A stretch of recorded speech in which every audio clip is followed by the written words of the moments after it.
उसके बाद जैसे ही यहाँ ट्रेन चलते ही हमने सोने की कोशिश करी, एक अंकल ने खर्राटे ले लेके पूरे डब्बे को सिर्फ अपनी नाक पर उठा रखा था, जिसकी वजह से हम ना सो पाए ना हम जाग पाए। तू पागल है क्या? अबे तू पागल, तेरी माँ की चुप साले। ओ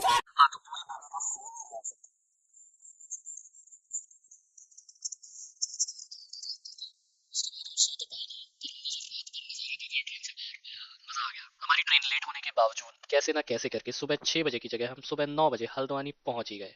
और उसके बाद हम सीधा चल दिए रोड की तरफ।